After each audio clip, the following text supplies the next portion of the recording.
ऊंची आवाज में हालेलुया बोलो जरा। अपने हाथों को उठाओ सब जन।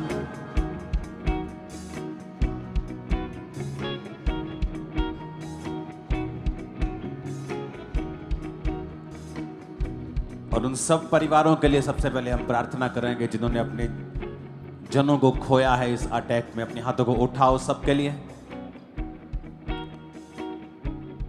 ऊंची आवाज में प्रार्थना करें। ऊंची आवाज में खुदाबंद उनके परिवारों को छुए और शांति का आत्मा उन्हें दे। उठाकर अपने हाथों को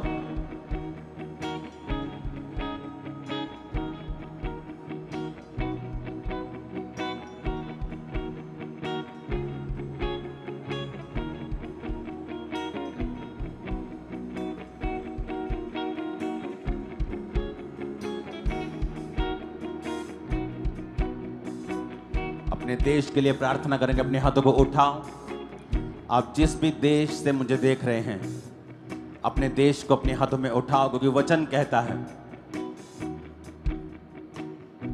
तुम अपने देश में अपने लोगों में जलते हुए दीपकों की तरह दिखाई देते हो। हमें याद रखना है जो वचन में लिखा है कि कौम कौम के ऊपर चढ़ाई करेगी, राज्य राज्य के ऊपर चढ़ाई करेगा। जब तुम इन बातों को होते हुए देखोगे तो जान लेना अंत निकट है। अपने देश के झंडे को अपने हाथों में उठाओ, नहीं तो अपनी आत्मा में उसे छुओ और प्रार्थना करो अपने देश के लिए कि शैतान की सब चालें खत्म हो। अपने अपने देश को छुओ और कहो खुदाबंद तेरा आत्मा मेरे देश को और मेरे देश के चलाने वालों को छुए। देश के फौजियों को परमेश्वर के लहू में छुपाओ। अंधकार की शक्तियां, दुष्ट आत्मा, कोई सब अटैक्स यीशु मसीह के नाम में उन्हें खत्म करो।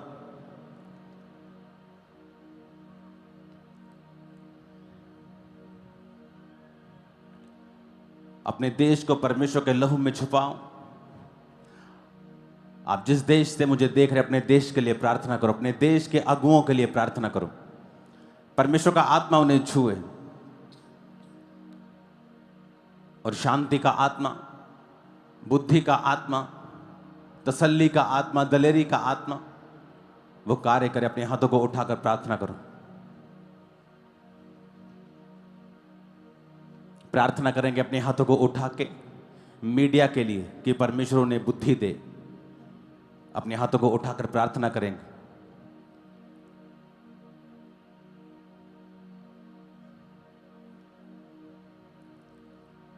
समझदारी का आत्मा उनमें आए, प्रार्थना करेंगे।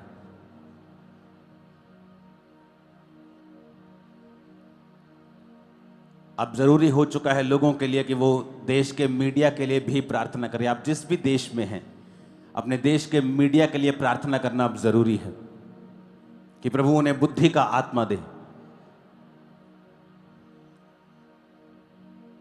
वो इंसानियत को जगाए।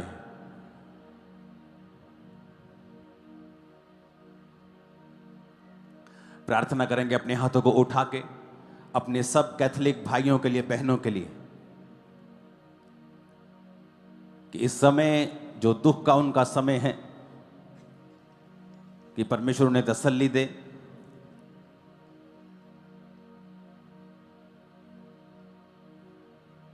जो नए पॉप आए खुदाबंद तेरी मर्जी से आए। दुनिया में जहां जहां भी खुदाबंद कैथोलिक परिवार है, तेरा आत्मा उनको छुए, उनको तसल्ली दे, उनको शांति दे। तेरी सामर्थ उनके ऊपर हो खुदाबंद, तेरी ग्रेस, तेरी दया उनके ऊपर हो। अपने हाथों को उठाओ, थैंक यू जीसस बोलकर और धन्यवाद यीशु कह कह कर ही प्रार्थना किया करो। फिर से उठाओ अपने हाथों को। इंडिया के सब स्टेट्स जहां क्रिश्चियंस को परसिक्यूट किया जा रहा है, जहां सताव है, वहां प्रार्थना करेंगे। सब स्टेट्स के क्रिश्चियंस के लिए कि परमेश्वर का आत्मा उन्हें छुए, उनकी चर्चिस को, सेवकाइयों को छुए, उन्हें बुद्धि दे, ताकत दे, समझ दे। खुदा ने कहा ऐसी कोई परीक्षा मैं तुम्हें पढ़ने नहीं दूंगा जिसके साथ निकास ना करूं और जो तुम्हारे सहने से भी बाहर हो। तो मेरे पिता उनके निकास को कर, उनको सामर्थ्य दे खुदावन। डिवाइन हेल्पर्स को उनके लिए खड़ा कर खुदावन। वो लोग जो उनका सताव कर रहे हैं उनके लिए भी प्रार्थना करते हैं खुदावन। तेरी सच्चाई उनके ऊपर जाहिर हो मेरे पिता। वचन कहता है जो जिसके अंदर होता है वो वही देता है। मेरे पिता वो नफरत दे और हम प्रेम दे खुदावन, क्योंकि तूने हमारे अंदर प्रेम को डाला। उन्हें अपना प्रेम दिखा खुदावन, अपना आप उन पर जाहिर कर मेरे सामर्थ्य परमेश्वर।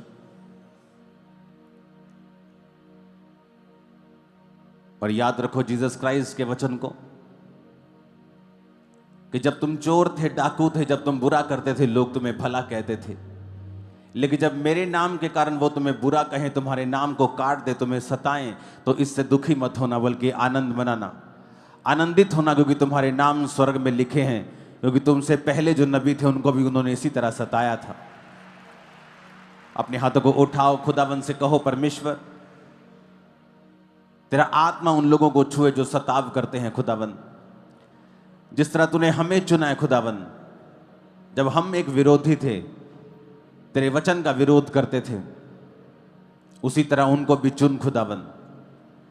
तो सरकार के बड़े बड़े लोगों को अपना आप जाहिर करके उनको चुन, अपनी सच्चाई उन पर जाहिर कर। तू धर्म को बदलने के लिए नहीं, तू जीवन को बदलने के लिए आया। प्रभु यीशु मसीह के सामर्थ्य नाम में हम मांगते हैं। अपने घुटनों के भार बैठकर अपनी बाइबल को उठाओ और परमेश्वर से कहो परमेश्वर मैं ये वचन सुनूं और जो कुछ मैं सुनूं वो मेरे अंदर जाए, मेरी आत्मा में बस जाए। मैं इसे भूलूं नहीं, पर इस पर चलता रहूं और 100 गुना फलों को लेके आऊं। अपनी बाइबल को उठाओ और जिन लोगों के पास मेंबरशिप कार्ड नहीं है चर्च के, ये बड़ा इंपॉर्टेंट मैसेज है, मैं चाहता हूं मैं आत्मा में आपको दूं। इस कार्ड के बिना आपको बैप्टिज्म नहीं मिलेगा फ्यूचर में, तो आपका मेंबरशिप कार्ड होना चाहिए। और जब आप लंबे समय से चर्च आ रहे हैं तो ही आपको बैप्टिज्म मिलेगा। तो आप अपना कार्ड बनाना मत भूलें। अपने हाथों को उठाकर बाइबल को उठाओ और कहो ये मेरा शुद्ध रहने का आधार है, मेरे चंगे रहने का आधार है। ऊंची आवाज में बात करो प्रभु से।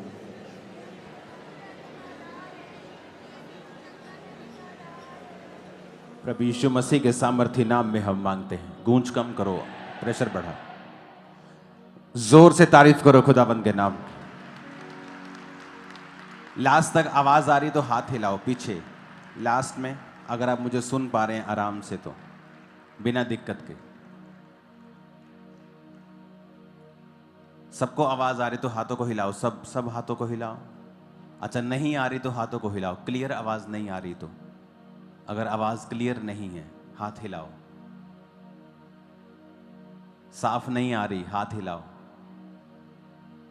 देख लो भी अलग अलग स्पॉट पे, उसको सेट करो। फिर वचन को सुनने के लिए तैयार हो? अपने हाथों को उठाकर बोलो आज जो कुछ मैं सुनूंगा मैं आगे सुनाऊंगा। जो कुछ मैं सुनूंगा मैं उसका प्रचार करूंगा प्रभु यीशु मसीह के सामर्थ्य नाम में। मंगलवार का हमने फास्ट रखा था। किसने रखा था मंगलवार का फास्ट?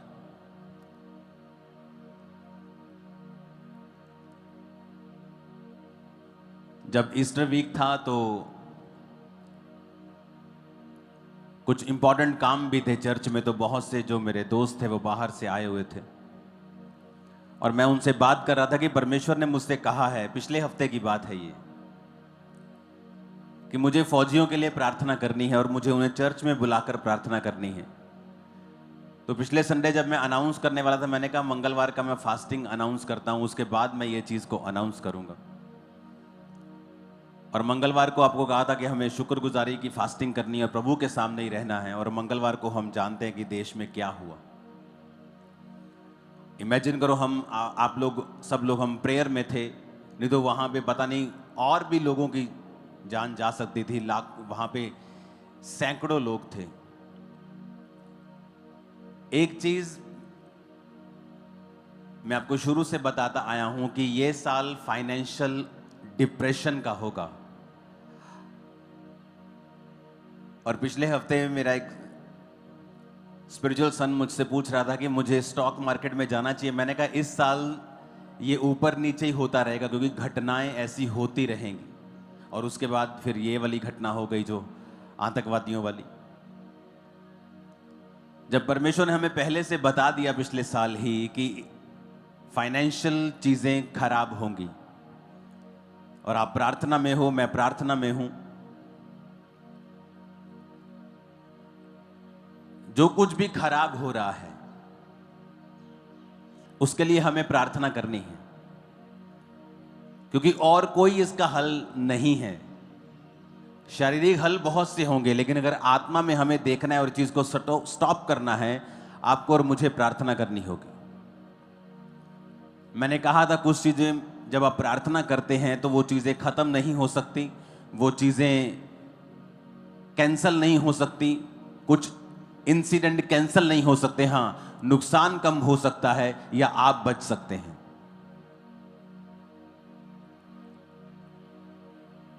हालेलुया। एक क्रिश्चियन परिवार भी वहां पे था, और वो जब जा रहा था वहां पे, तो जिस ढाबे में वो खाना खा रहे थे उसने नमक ज्यादा डाल दिया। तो उन्होंने कहा कि नमक ज्यादा डाला हुआ मेरे माता पिता खा नहीं पाएंगे, तो जल्दी बिल बना, हमें जाना है वहीं वैली में। उन्होंने कहा नहीं, मैं तो जाने नहीं दूंगा तुझे। तो हम पूरा खाना खिला के दोबारा खाना बनाया, और उसमें वो लेट हो गए और 15 मिनट लेट पहुंचे वहां पे। और जब वो पहुंचे ही थे तो लोगों ने कहा यहाँ लोग मारे जा रहे, भाग जाओ। तो वो भागे वहां से। तो इस तरह की कितनी घटनाएं आपको मिलती हैं, और आपको ये चीजें इनकरेज करती हैं कि प्रार्थना करते रहिए, ताकि जो शैतान करना चाहता है वो ना हो या कम से कम हो। कितने मेरी बात को समझ रहे हैं? हालेलुया। आपको प्रार्थना करनी होगी मीडिया के लिए कि प्रभु उन्हें बुद्धि दे और समझ दे। प्रार्थना करनी होगी देशों के लिए, प्रार्थना करनी होगी सरकारों के लिए, प्रार्थना करनी होगी फौजियों के लिए, क्योंकि वचन ये कहता है कि आप लोग जो क्रिश्चियन हैं वो मध्यस्थता में हैं, कि आप लोगों को मध्यस्थता करनी है, आपको लोगों को समस्याएं देखनी है और उसके अनुसार आपको प्रार्थनाएं करनी है परमेश्वर के सामने।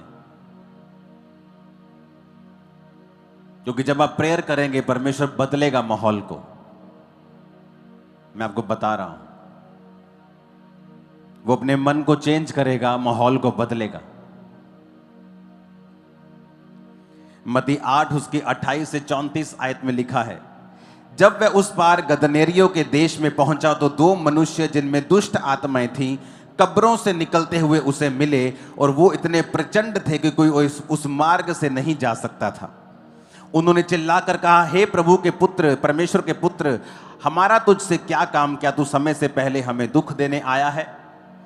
उनसे कुछ दूर बहुत से सूरों का एक झुंड चल रहा था। दुष्ट आत्माओं ने उससे विनती की, यदि तू हमें निकालता है तो सूरों के झुंड में भेज दे। अब यहां पर यह हमने बहुत बार वचन बहुत बार पढ़ा है, लेकिन अब जिस बात की मैं जिक्र करना चाहता हूं वो है कि जब वो गदनेरियों के देश में यीशु मसीह पहुंचे तो लिखा 2 मनुष्य उन्हें वहां से मिले। वो इतने प्रचंड थे, यानी वो इतने अग्रेसिव थे वो दोनों। वचन में लिखा है कि उनको संगलों से, लोहे के संगलों से बांधा जाता था, वो संगल तोड़ देते थे, अपने आप को पत्थरों से घायल करते थे। वो इलाका उन्होंने पूरा आतंक से भरा हुआ था, कोई उस मार्ग से जा नहीं सकता था, चाहे वो मार्ग शॉर्टकट क्यों ना हो, चाहे वो व्यापारियों का मार्ग क्यों ना हो। कि अगर मुझे किराए पे एक ऑटो को फगवाड़ा भेजना है तो मुझे 700 रुपया किराया लगता है, लेकिन अगर रास्ता बंद कर दिया, जब मुझे घूम के जाना पड़े, तो वही किराया फिर 1700 लगता है। तो जब शैतान आपकी लाइफ में या किसी की लाइफ में काम करता है तो वो सिर्फ उस व्यक्ति को नुकसान नहीं करता, उसके साथ साथ उस इलाके को भी नुकसान करता है, उन लोगों को भी नुकसान करता है। जब शैतान एक व्यक्ति की लाइफ में काम करता है, वो सिर्फ उसी की लाइफ में काम नहीं कर रहा, उसके परिवार की जाके हालत देखो क्या है, उसके रिश्तेदारों की भी हालत देखो, परिवार की हालत देखो, पत्नी की हालत देखो, पति की हालत देखो। आप देखो जिसकी लाइफ में शैतान काम कर रहा है, सिर्फ उसी की लाइफ में नुकसान नहीं हो रहा, उसके परिवार की लाइफ में भी फाइनेंशियल नुकसान हो रहा है, शांति का नुकसान हो रहा है। और इसीलिए जब एक व्यक्ति चर्च में आता है और छुटकारा ग्रहण करता है, सबसे ज्यादा विरोध उसी व्यक्ति का या चर्च का होता है, क्योंकि शैतान को कभी भी छुटकारा पसंद नहीं है। क्योंकि शैतान ये बात जानता है कि ये छुटकारा सिर्फ इस व्यक्ति का नहीं होगा, ये छुटकारा इसकी फाइनेंशियल लाइफ का भी होगा। एक व्यक्ति अगर शराब पीता है तो कितने लाख रुपया, कितने हजारों रुपया वो एक साल में खराब करता है। अपनी फैमिली के साथ वो घूमने नहीं जाता क्योंकि हर समय उसके दिमाग में शराब है। शाम को वो अपने बच्चों के साथ नहीं बैठ पाता क्योंकि जैसे शाम का वो शाम होती है उसके दिमाग में शराब घूमती है। वो अपने बच्चों के साथ समय नहीं बिता पाता क्योंकि उसके शाम को उसके समय में शराब है। अपनी पत्नी के साथ बात नहीं करता क्योंकि शाम को उसको तलब लगती है और वो शराब पीने के लिए दौड़ता है। ये क्या है? ये बंधन है। और वचन में लिखा हुआ है कि जब परमेश्वर वहां छुड़ाने के लिए गए तो शैतान कहता तो समय से पहले मुझे दुख देने के लिए क्यों आया है? क्योंकि एक परिवार में अगर एक व्यक्ति भी शैतान के झांसे में है, बंधन में है, तो वो पूरे परिवार का भी उसमें नुकसान होता है। फाइनेंशियल नुकसान, इमोशनल नुकसान, सोशल नुकसान। ऐसे बहुत से परिवार हैं जहां पर रिश्ते नहीं हो पाते क्योंकि उनकी फैमिली का एक मेंबर शराबी है। आपको समझ आ रही मेरी बात ही कि नहीं? और इसीलिए जब चर्च में लोग आते हैं, जब चर्च में आप बोलते हो कि मैं चर्च में जा रहा हूं, सबसे ज्यादा विरोध चर्च का होता है। जबकि यह बात लाखों बार बताई गई और प्रूवन है कि बाइबल में एक भी बार ईसाई धर्म के नाम का जिक्र तक नहीं है। प्रभु यीशु मसीह धर्म बदलने नहीं, वो जीवन बदलने के लिए आए। अगर उन्होंने कहा होता कि हां धर्म बदलो, तो हमें फिर कहने में क्या प्रॉब्लम है? हम भी बाइबल पकड़ के कहते हैं कि हां सब यीशु मसीह ने कहा है धर्म बदल लो, तो हमें फिर क्या दिक्कत है? इसके लिए कोई परसिक्यूशन और भी फेस करना पड़ता तो हम करते, फिर क्या डर है किसी का? लेकिन शैतान इसीलिए विरोध करता है क्योंकि वो जानता है कि जब एक व्यक्ति चर्च में जाएगा और प्रभु उसे छुटकारा देगा तो वो ही नहीं छूटेगा, उसकी फाइनेंशियल लाइफ भी छूटेगी, उसका परिवार भी छूटेगा, उसके बच्चे भी छूटेंगे, उसका भाई भी छूटेगा, उसकी बहन भी छूटेगी, जहां वो रहता है वो मोहल्ला भी छूटेगा। उसे मालूम है। इसलिए जब आप शराब खाने में जाएंगे कोई आपका विरोध नहीं करेगा। आपकी फैमिली एक दो बार बोलेगी बेटा तो शराब मत पिया कर, एक दो बार बाप मार देगा, एक बार बड़ा भाई कुछ कह देगा। वैश्याओं के पास जाओगे तो आप कूल लगते हैं आजकल कि मेरा बेटा तो बड़ा जी फनी है जी, मेरा बेटा तो बड़ा जी ये तो बड़ा मस्खरी खोर है जी, वो नशा करता है तो कोई प्रॉब्लम नहीं है। वैश्याओं के पास लोग जाते हैं, कोई प्रॉब्लम नहीं है। लेकिन चर्च में ही ऐसा क्या है? आप कहीं और चले जाएं लोगों को प्रॉब्लम नहीं, लेकिन चर्च जाने में ही प्रॉब्लम क्यों है? क्योंकि शैतान को मालूम है कि उसको दुख देने के लिए सिर्फ प्रभु यीशु मसीह दे सकते हैं, उसको निकाल सिर्फ प्रभु यीशु मसीह सकते हैं, छुटकारा सिर्फ प्रभु यीशु मसीह। उसको मालूम है ये बात। वचन कहता है कोई उस मार्ग से नहीं जा सकता था, उस रास्ते से कोई नहीं जा सकता था। व्यापारी उस रास्ते से नहीं जा सकते थे, लोग उस रास्ते से नहीं जा सकते थे।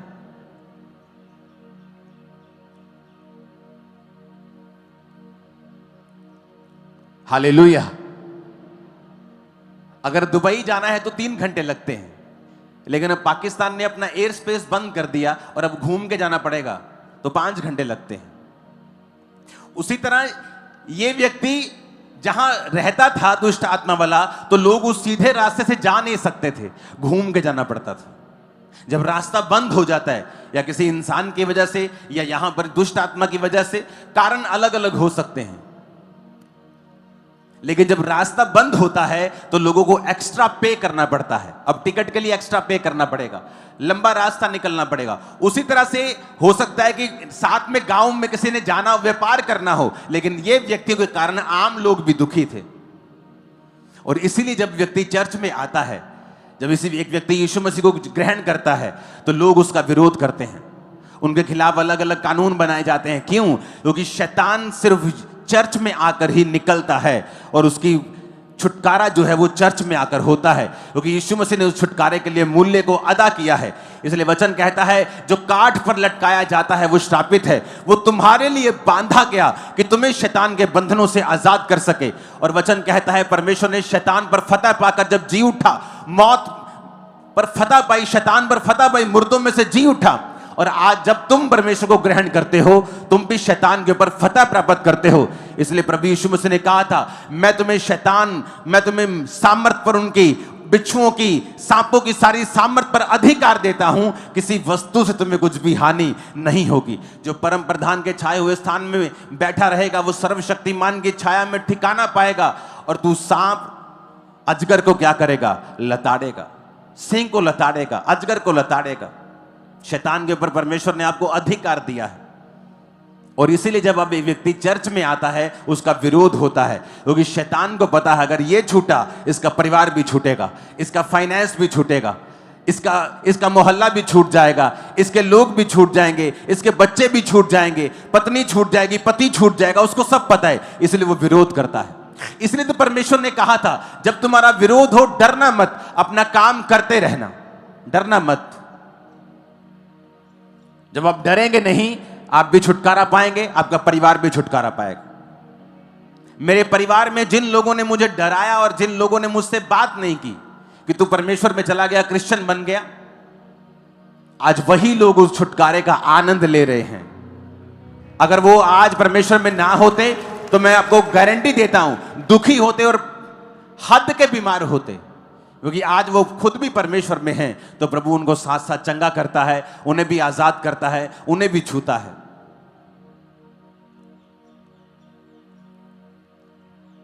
इन छुटकारों के हफ्तों में मेरा विश्वास है कि परमेश्वर आपके परिवारों को छुड़ाएगा, वो आपके फाइनेंस को भी छुड़ाएगा।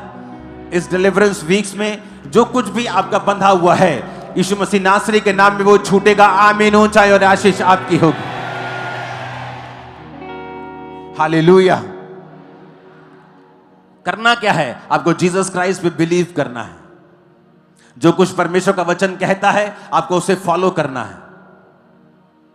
आपको ये याद रखना है कि परमेश्वर ने अपने वचन को मुझे दिया है, मुझे उस वचन को पढ़ना है रोज, परमेश्वर के साथ एक समय को बिताना है रोज, और अपने छुटकारे को परमेश्वर से लेना है। आप छूटे, आपका परिवार भी छूटेगा, फाइनेंस भी छूटेगा। जब परमेश्वर ने इन लोगों को आजाद किया तो वो मार्ग भी आजाद हुआ, साथ में लोग भी आजाद हुए, साथ में उनके परिवार भी आजाद हुए, बहुत चीजें आजाद हुई। मल्टीपल डिलीवरेंस आपके परिवारों में और आपकी लाइफ में आता हुआ देख रहा हूं। आमीन। जितना ऊंचा ये ब्लेसिंग उतनी बड़ी है चर्च। Hallelujah, hallelujah. आपको यीशु मसीह के साथ अपने संबंधों को कायम करना है। इस बारे में मैं अब आपको टीचिंग दूंगा कि कैसे बाइबल के वचनों को आप अपने लिए जीवित कर सकते हो।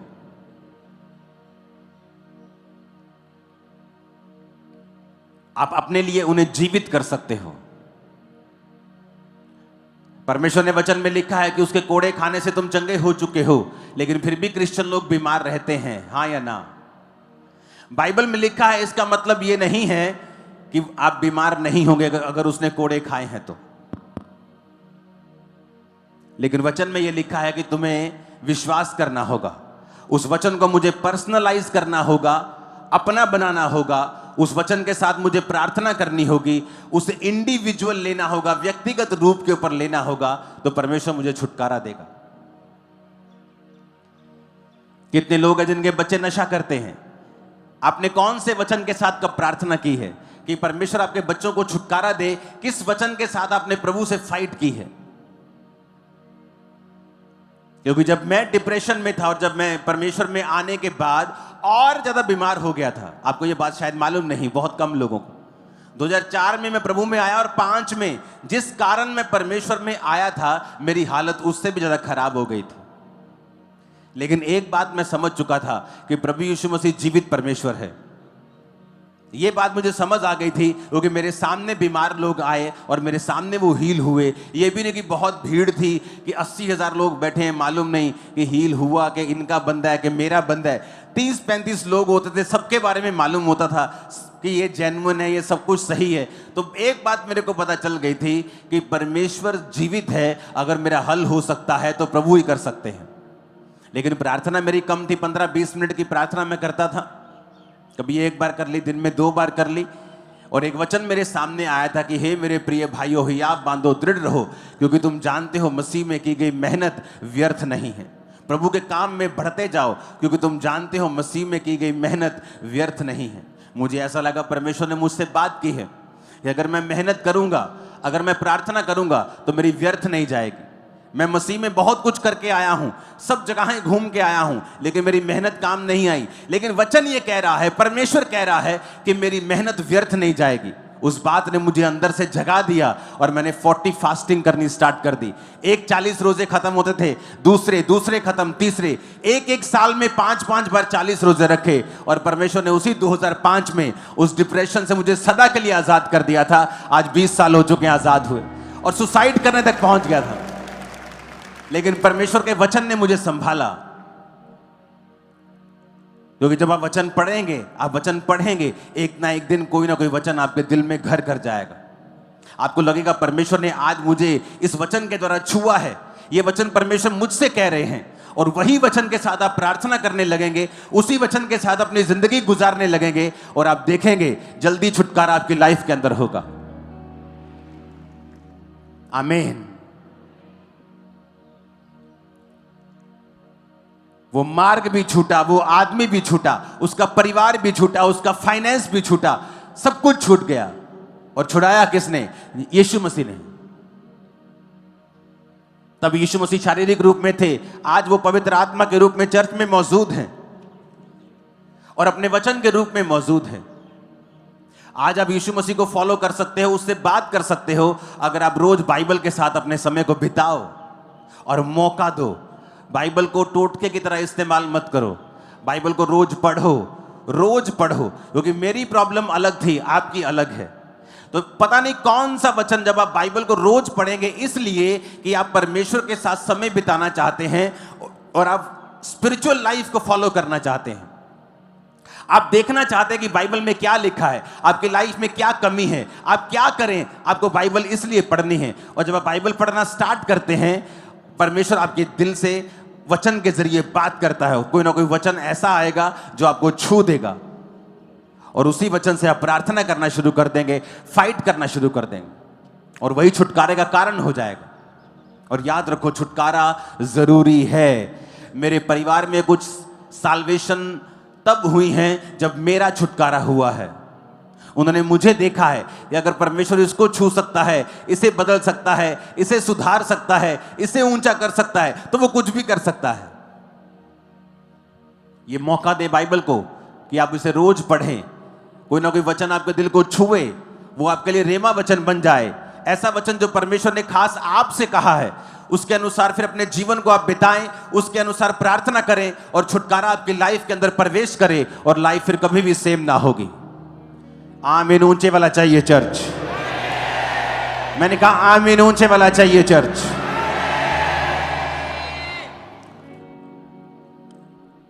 अपने पड़ोसी को बोलो, क्या तू छुटकारे के लिए तैयार है?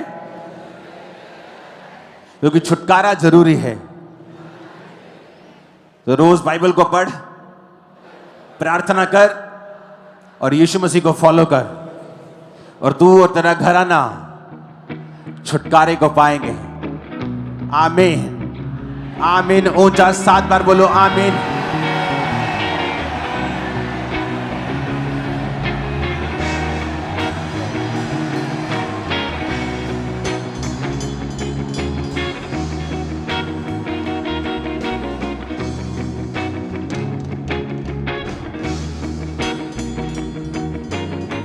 प्रभु यीशु मसीह के सामर्थ्य नाम में हम मांगते हैं, आमीन। ऊंची आवाज में चर्च।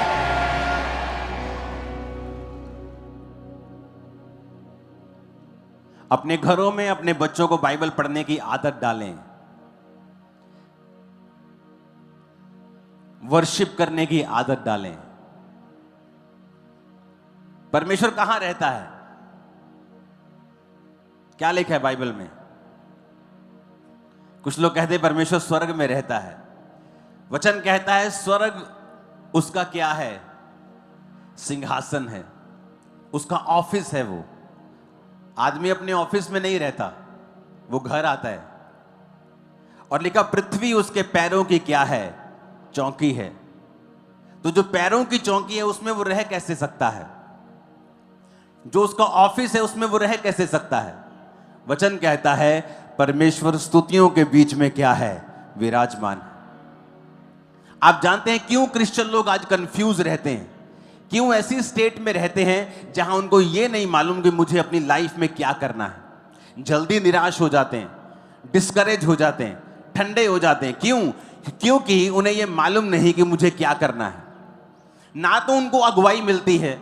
अगुवाई क्यों नहीं मिलती? क्योंकि आपने अपने आप को बहुत से इस दुनिया के अफेयर्स में घुमाया हुआ और छुपाया हुआ है। जब भी आप देखेंगे आपकी लाइफ में छुटकारा आएगा ना, आपके अंदर से आएगा। आप संतरे के पेड़ को जितना मर्जी बाहर से जोर लगाओ, बाहर से आप संतरा लगा नहीं सकते, वो निकलेगा वो उसके अंदर से ही। उसी तरह से जो चेंज होगा, छुटकारा होगा, सबसे पहले आपके अंदर से शुरुआत होगी उसकी। लेकिन आज अगर एक क्रिश्चियन निराश क्यों है या वो कंफ्यूज क्यों है? क्योंकि उसे मालूम नहीं कि मुझे अपनी लाइफ में नेक्स्ट स्टेप कैसे लेना है। अब नेक्स्ट स्टेप क्या लेना है? मुझे कौन सी पढ़ाई करनी है, कौन सा बिजनेस करना है, कौन सा स्टेप लेना है, कब लेना है, ये मालूम क्यों नहीं? क्योंकि उनको ये नहीं पता कि परमेश्वर मुझसे चाहता क्या है। पता क्यों नहीं? क्योंकि परमेश्वर के साथ वैसा कनेक्शन नहीं है आपका। आप हैं उसके बेटे और बेटियां, आप स्वर्ग में भी चले जाएंगे, लेकिन धरती के ऊपर सक्सेसफुल होने के लिए आपको रोज परमेश्वर के साथ सहभागिता रखनी पड़ती है। आप जानते हैं जब आप वर्शिप करते हैं, लोगों को लगता है, आप भी आज भी अगर चर्च में देखो, मैं सालों से कह रहा हूं, आज भी अगर आप चर्च में देखोगे तो 40% लोग वर्शिप के बाद आए होंगे चर्च में आज भी। क्योंकि लोगों को नहीं मालूम वर्शिप करने का महत्व क्या है, या वर्शिप उन्हें लगता है चर्च में फिर पहले गीत चलेंगे, उसके बाद प्रचार होगा। हम प्रचार के समय जाते हैं, उन्हें लगता है बहुत कूल चीज है कि प्रचार के समय जाएंगे। वर्शिप करने में, जब आप वर्शिप करते हैं, वो स्तुतियों में विराजमान है। जब आप उसकी स्तुति करने लगते हैं, उसकी प्रेजेंस आप पे उतरती है और तब परमेश्वर का आत्मा आपसे बात करता है। पता है आपको? या आपकी वो ग्राउंड तैयार कर देता है। अगर उसने कुछ बीज डालना हो, किसान अगर बीज डालता है तो पहले जमीन को तैयार करता है, सीधा बीज नहीं जाके डालता, पानी नहीं लगाता, पहले वो जमीन तैयार करता है। कई बार जब आप स्तुति कर रहे होते हैं, आपकी जमीन तैयार होती है। कई बार आप स्तुति कर रहे होते हैं, अगर जमीन तैयार है तो परमेश्वर आपसे बात करता है। कई बार वर्शिप में मैंने देखा है प्रभु ने मुझसे बात की है। लेकिन लोगों को वर्शिप का मतलब नहीं पता। उन्हें लगता है कि चर्च में जाएंगे, इतना लंबा यार चर्च की मीटिंग है, हम ऐसा करेंगे, हम टेस्टिमनीज के बाद जाएंगे। कुछ लोग बोलते हैं टेस्टिमनी के टाइम जाएंगे, वर्शिप के बाद जाएंगे। और चर्च के 40% लोग वर्शिप के बाद एंटर करते हैं चर्च में आज भी। चाहे गिनती बड़ी हो गई है, अब हजारों एंटर कर जाते हैं, वो बात अलग है, लेकिन अभी भी वो सिस्टम बना हुआ है सालों से कि वर्शिप करने का जो इंपॉर्टेंस है लोगों को पता नहीं। वो कहता है मैं स्तुतियों में क्या हूं? विराजमान। परमेश्वर स्तुतियों के बीच में विराजमान है। जब आप स्तुति करते हैं, प्रभु की उपस्थिति आपकी लाइफ में आती है, वो आपसे बात करती है, आपको छुड़ाती है, कंफ्यूजन खत्म होती है, वो धीरे धीरे आपको गाइड करने लगता है। आपको कई बार, मैं ये किस तरह से आपको समझाऊं, आपको प्रैक्टिस करनी पड़ती है। किस चीज की? प्रभु के साथ रहने की। हमेशा क्या वर्शिप कर रहे हैं तब परमेश्वर की उपस्थिति को आप महसूस करते हैं। आप फिर बाइबल पढ़ते हैं, आप फिर प्रार्थना करते हैं, आप जाते जाते भी गैर भाषा में प्रार्थना करते हैं। आप प्रभु को लगातार इनवाइट कर रहे होते हैं और लगातार कॉन्शियस होते हैं कि परमेश्वर मेरे संग है, परमेश्वर मेरे संग है। तब शुरुआत होती है। एक दिन वो छोटी सी बात करेगा और आपके 10 पुश्तें चेंज हो जाएंगे। मैं आपको बता रहा हूं, स्मॉल बात। इस सेवकाई में आने से पहले, इस जगह में आने से पहले 7 साल में मैंने 8 जगहें बदली हैं चर्च की। जो जगह लेते थे भर जाती थी। अब क्या करें, अगली जगह, अब जगह भर गई और पैसा नहीं था चर्च के पास कि अपनी जगह ले, तो रेंट पे होती थी। कभी कोई यूज करने के लिए देता था, कभी मेरा कोई पर्सनल छोटा सा प्लॉट था वो यूज किया, वो छोटा सा भरा। ग्राउंड यूज की, ग्राउंड वाले बोले आपने कब्जा करना, मैंने कहा हम कब्जा छोड़ के आए, कब्जे नहीं हम करते। फिर अगली जगह, फिर अगली जगह, फिर अगली जगह, अगली जगह, फाइनल ये जगह आते आते 8 जगह ही मैं चेंज कर चुका था। अगर मैं कंफर्टेबल मुझे रहना होता तो वहीं मैं 2000 लोगों की चर्च बनाता, एसी चर्च, एसी घर, आराम से रहता, क्या प्रॉब्लम थी। लेकिन जब परमेश्वर की वर्शिप आप करते हैं, लगातार प्रभु के साथ रहते हैं, वो आपको बताता है कौन सा स्टेप आपने कब लेना है। आपकी ग्रेटनेस परमेश्वर की उपस्थिति और उसकी बात के पीछे छुपी हुई होती है। और कितने लोग हैं जो घरों में वर्शिप करते हैं? बहुत कम। या आप रसोई में खाना बना रहे हैं और वर्शिप कर रहे हैं।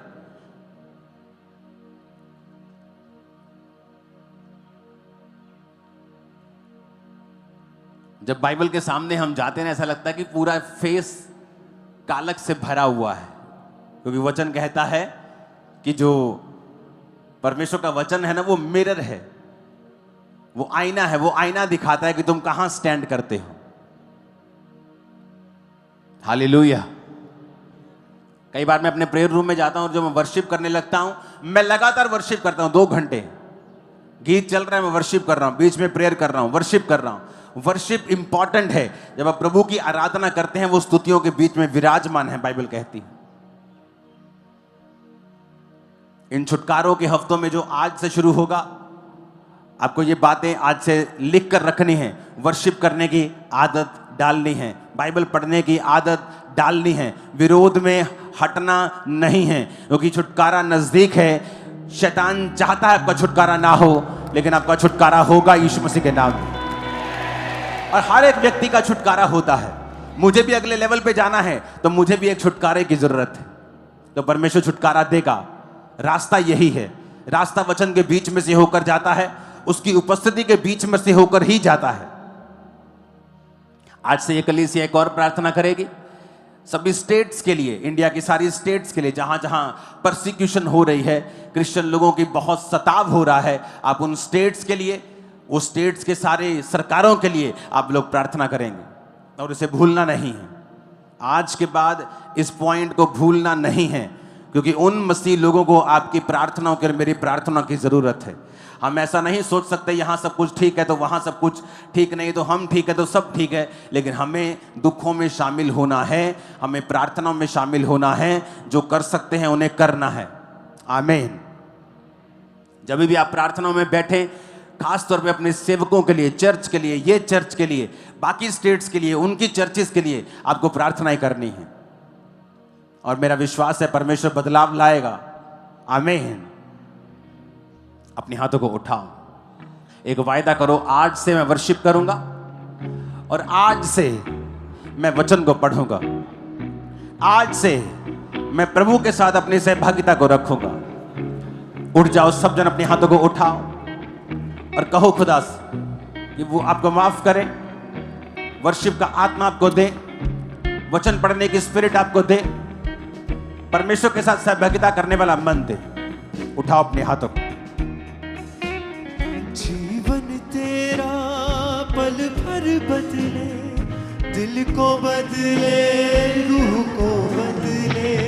जीवन तेरा पल भर बदले, दिल को बदले, रूह को बदले। जीवन तेरा पल भर बदले, दिल को बदले, रूह को बदले। जीवन तेरा पल भर बदले, दिल को बदले, रूह को बदले। उजड़ा सब कुछ खिल जाता है, खिल जाता है। उजड़ा सब कुछ खिल जाता है, खिल जाता है। वो हालात बदल देता है, बदल देता है। वो हालात बदल देता है, बदल देता है। मांगो जो कुछ मिल जाता है, मिल जाता है। मांगो जो कुछ मिल जाता है, मिल जाता है। अपनी बॉडी पे हाथ रखो और कहो, छुटकारा मेरा हिस्सा है आज से। खुदा के रास्तों पर चलते हुए मैं छुटकारों को हासिल करूंगा। ऊंची आवाज में अंगीकार करो, ऊंची आवाज में अंगीकार करो। खुदा के रास्तों पर चलते हुए मैं अपने छुटकारे को ग्रहण करूंगा। सब अंगीकार करो, सब बहनें, सब भाई।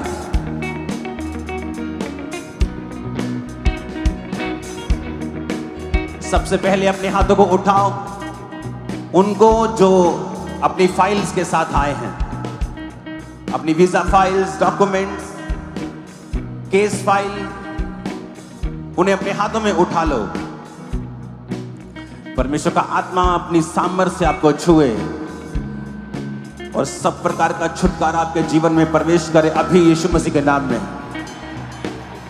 अंधकार की शक्तियां आपकी जिंदगी में काम न करने पाए और सारे शैतानी बंधन यीशु मसीह के सामर्थ्य नाम से टूट जाएं। आमीन। ऊंचा ये आशीष हमारी है चर्च। यीशु हालात बदल देता है, बदल देता है। यीशु हालात बदल देता है, बदल देता है। मांगो जो बीमार अपने शरीर पे हाथ रखो, खासकर जो गले के रोगी हैं। खुदावंद का आत्मा उन्हें छूकर आजाद कर रहा है पूरी रीति के साथ, पूरी रीति के साथ। जो गले के रोगी हैं यीशु मसीह के नाम में आजाद हो जाओ और छुटकारा पा जाओ। हर प्रकार की दुष्ट आत्मा, हर प्रकार की बीमारी की आत्मा तुम्हारे जीवनों को छोड़ के जाती रहे यीशु मसीह के सामर्थ्य नाम में। मैं प्रार्थना करता हूं आपके परिवारों के लिए, आपके परिवारों के ऊपर सच्चाई का आत्मा अपना आप जाहिर करे और वो सेव हो जाए और वो बपतिस्मा ले और बचाए जाए, उद्धार को पाएं प्रभु यीशु मसीह के सामर्थ्य नाम में। आमीन। ऊंचा ये आशीष हमारी है चर्च। बदल देता है, बदल देता है।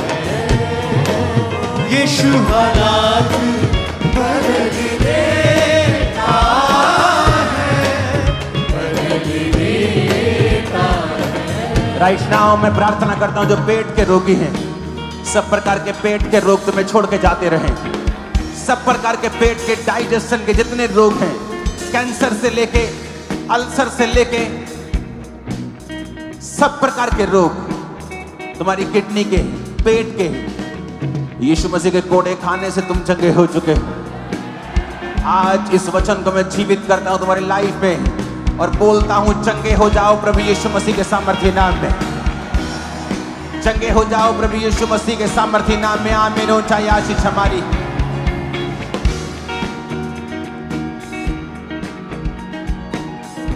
अपने सिर पे हाथ रखो। सब प्रकार के ब्रेन के रोग, सिर के रोग, माइग्रेन के रोग, आंखों के रोग, हड्डियों के सब प्रकार के रोग यीशु मसीह के नाम में तुम्हारे शरीर को छोड़ के जाते रहे। प्रभु यीशु मसीह के सामर्थ्य नाम में चंगे हो जाओ और आजाद हो जाओ। प्रभु के वचन में लिखा है कि वो तेरे शरीर को भला चंगा कर देगा जब तू उसकी आज्ञाओं के ऊपर चलेगा, और वो तेरी हड्डियों को पुष्ट कर देगा, मॉइस्चर देगा, तुम्हारी हड्डियों को मॉइस्ट करेगा, तुम्हारी हड्डियों में से सूखापन खत्म कर देगा।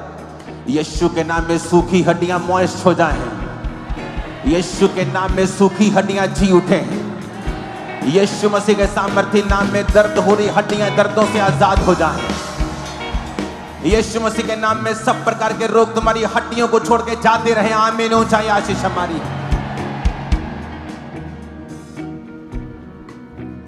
उसने कहा जो मेरे लहू को पिएगा तो उसमें जीवन होगा। राइट नाउ मैं कमांड करता हूं सब प्रकार के ब्लड के रोग, तुम्हारे थायराइड के, हार्मोनल ब्लड के रोग, ब्लड कैंसर, परमेश्वर का आत्मा कह रहा है जो उनको ब्लड के रोग हैं, खासकर ब्लड जिनके थायराइड हो गया, ब्लड के टेस्ट हो गए, नॉर्मल नहीं आते, अपने हाथों को उठाओ और परमेश्वर का आत्मा कह रहा है नाम लेकर उसे डांटो और कहो यीशु मसीह के नाम में मेरे जीवन को छोड़, और वो जाती रहेगी। कमांड करके यीशु के नाम से थायराइड आउट, यीशु के नाम से हार्मोनल इनबैलेंस आउट, ब्लड के सारे रोग आउट। नाम लो यीशु मसीह के नाम में, निकालो उसे।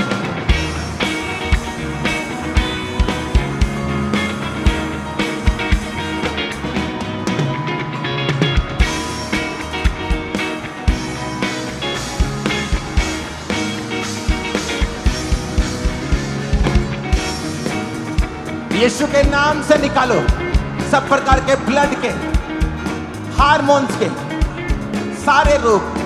परमेश्वर का आत्मा कहता है बांझपन को डांटो, वचन बोलो कि यीशु ने कहा कि फ्रूटफुल हो और मल्टीप्लाई हो।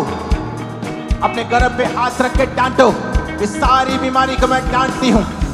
भाई पे अपने पेट पे हाथ रखो और बोलो परमेश्वर ने मुझे फल लाने के लिए कहा है। यीशु के नाम में जो आत्मा फल लाने से रोकता है निकल जाए। कमांड करो in the name of Jesus.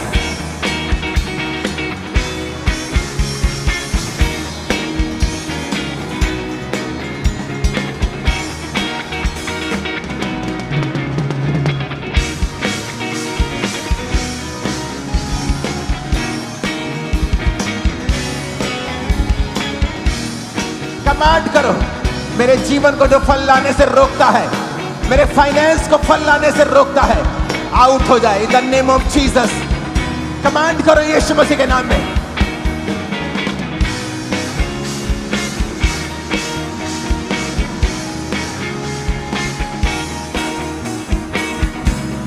प्रभु यीशु मसीह के सामर्थ्य नाम में हम मांगते हैं, आमीन। ऊंचाई आशीष हमारी है। अपने हाथों को उठाओ और जीसस ने कहा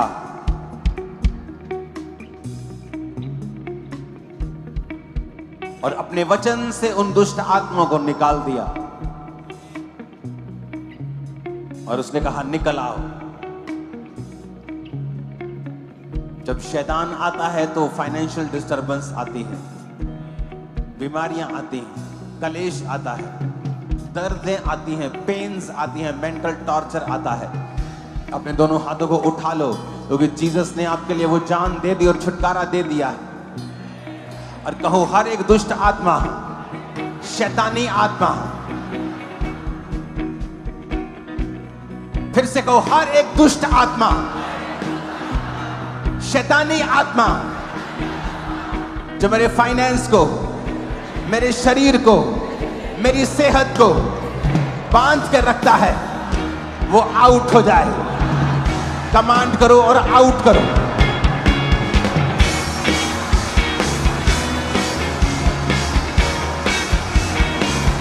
कमांड करो और आउट करो in the name of Jesus.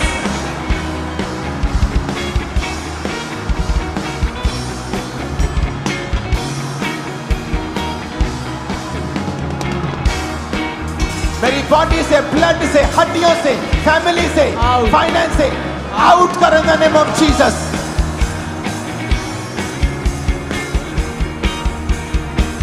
सारी डिप्रेशन की आत्मा, दुष्ट आत्मा, व्यभिचार की, चोरी की, नशे की, डर की, आउट आउट आउट। कमांड करो in the name of Jesus और तुम आजाद हो रहे हो।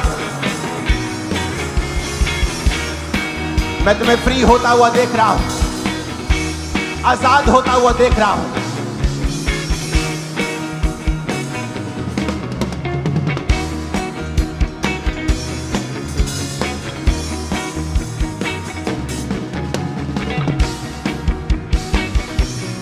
ऐ जादू की आत्मा, ऐ टोने की आत्मा, गंदगी की आत्मा, डर की आत्मा, व्यभिचार की आत्मा,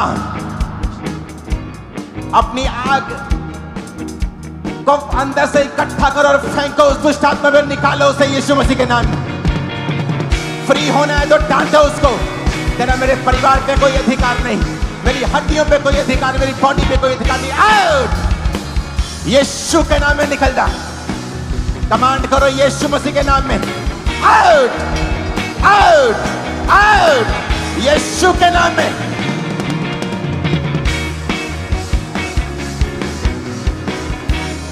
यीशु मसीह का आत्मा तुम्हारे गर्भ को वो खोल रहा है। एक नई आशीष वो तुम्हें आज दे रहा है।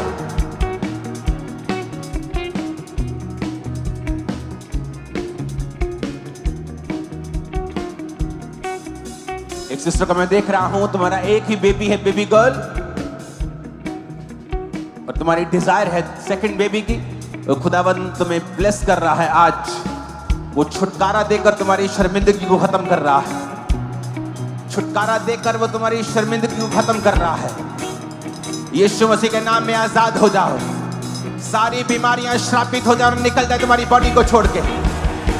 मैंने कहा सारी बीमारियां श्रापित हो और निकल जाए।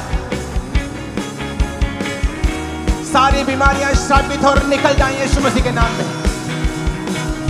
सारी बीमारियां श्रापित हो और निकल जाए यीशु मसीह के सामर्थ्य नाम में। वचन कहता है कि जब उसने दुष्ट आत्मा को डांटा, वो कुबड़ी करने वाली अशुद्ध आत्मा, निर्बल करने वाली आत्मा उसके जीवन को छोड़ के चली गई और वो सीधी हो गई। वो बीमारी एक दुष्ट आत्मा का कारण था।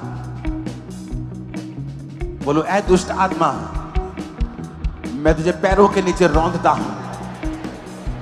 सब प्रकार की दुष्ट आत्माएं, सब प्रकार की दुष्ट आत्माएं, सब प्रकार की गंदी सांपों की आत्माएं, सब प्रकार के टॉर्चर करने वाली आत्माएं यीशु के नाम में तुम्हारे जीवनों को छोड़ के जाती रहे।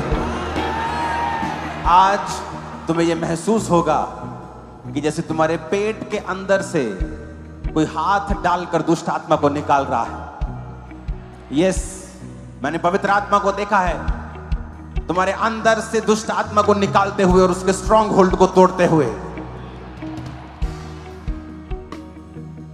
आत्मिक गुस्से के साथ कहो, ऐ दुष्ट आत्मा, तेरा कोई अधिकार नहीं मेरे जीवन, मेरे परिवार, मेरे फाइनेंस के ऊपर।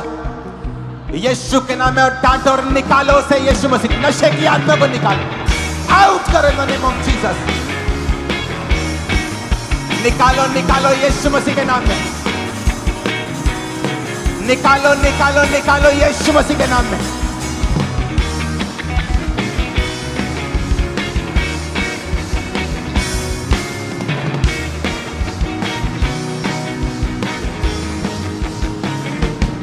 सब प्रकार की गंदी आत्माएं out in the name of Jesus.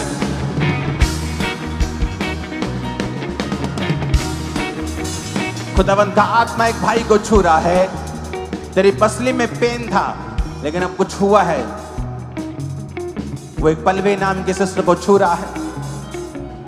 एक भाई को मैं देख रहा हूं, उसकी पसली में पेन था लंबे समय से। खुदावंत की आत्मा ने तुझे छुआ, आजाद किया। एक सिस्टर को मैं देख रहा हूं, तेरे कानों से ब्लड निकलता है, कानों से, ईयर से, कानों से, सिर्फ कानों से ब्लड निकलता है और प्रभु का आत्मा तुझे छूकर आजाद कर रहा है। अभी मैं तेरी आजादी को होता हुआ देख रहा हूं, तेरे डिलीवरेंस को होता हुआ देख रहा हूं। आमीन। ऊंचा ये आशीष हमारी है चर्च। पेट के रोगों को मैं निकलता हुआ तुम्हें आजाद होता हुआ देख रहा हूं। पेट के रोगों से तुम्हें आजाद होता हुआ देख रहा हूं। आमीन। ऊंचा ये आशीष हमारी है चर्च। राइट नाउ अपने हाथों को उठाकर नशे की आत्मा को अपने परिवार से, अपनी लाइफ से डांटेंगे। बोलेंगे, नशे की गंदी आत्मा मेरे परिवार से आउट, मेरे जीवन से आउट।